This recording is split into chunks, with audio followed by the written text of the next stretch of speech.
اللہ الرحمن الرحیم، السلام علیکم ورحمۃ اللہ وبرکاتہ۔ ناظرین، کیسے ہیں آپ؟ خیریت سے ہیں؟ ٹھیک ہیں؟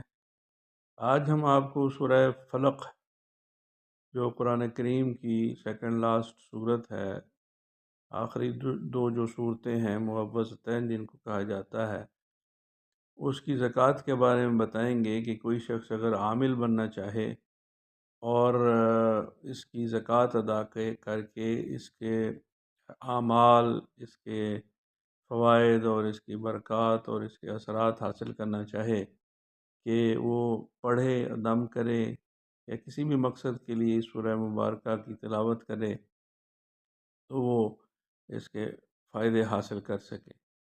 تو سب سے بہتر تو یہی ہوتا ہے کہ کوئی بھی شخص جب تک کسی بھی عمل کی زکوٰۃ ادا نہ کرے، اس سے پورا فائدہ نہیں اٹھا سکتا۔ تو ایک تو ہے کہ کوئی شخص اگر اس کا عامل بننا چاہتا ہے تو اس کے حروف کی جو تعداد ہے وہ ہے 8675، 8675۔ تو یہ اس کے حروف کی اس کے اعداد کی تعداد بنتی ہے، یعنی سورہ فلق کے جو اعداد ہیں وہ 8675 ہیں۔ تو اس تعداد کو پورا کرنا ہے اس کی تلاوت کر کے۔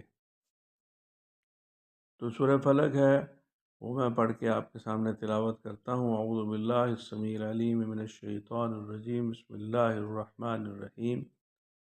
قل اعوذ برب الفلق من شر ما خلق ومن شر غاسق اذا وقب ومن شر النفاثات في العقد ومن شر حاسد اذا حسد۔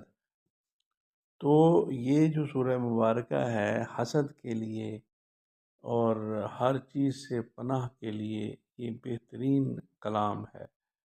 تو اس کو خاص طور پر جادو کے لیے، سحر کے لیے، ٹونے کے لیے، کسی قسم کے شیطانی اثرات کے لیے،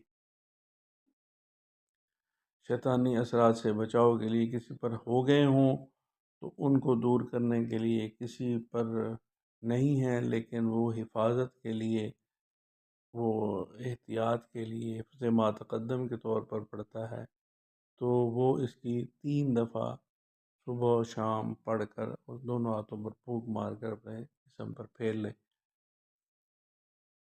7 دفعہ بھی پڑھ سکتا ہے پانی پہ دم کر کے، اور پی بھی سکتا ہے، کسی مریض کو بھی پلا سکتا ہے۔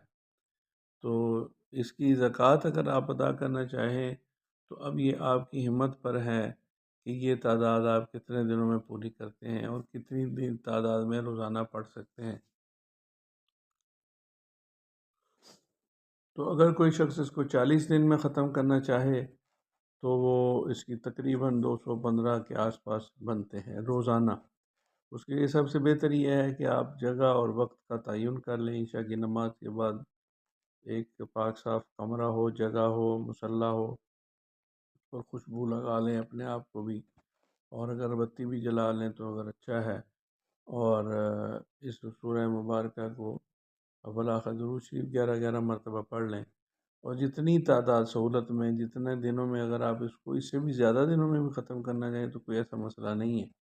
اگر اس کی 100 دفعہ کی ڈیلی کی روٹین رکھنا چاہتے ہیں، اس نیت سے کہ اس کی زکوٰۃ ادا ہو جائے اور آپ اس کے عامل بن جائیں، تو بھی آپ اس کو اس صورت میں پڑھ سکتے ہیں۔ تو اس کے بہت زیادہ فائدے ہیں۔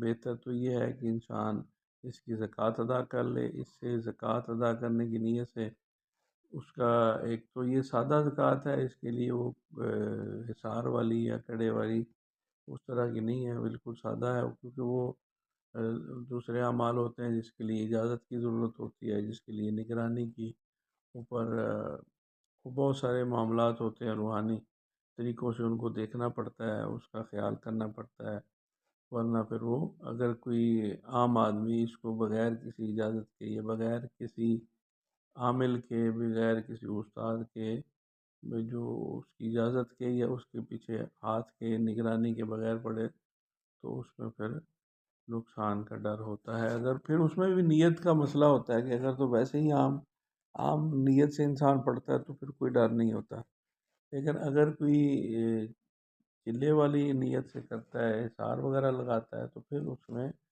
وہ اس کی احتیاطیں ہوتی ہیں، وہ بہت سارے معاملات ہوتے ہیں۔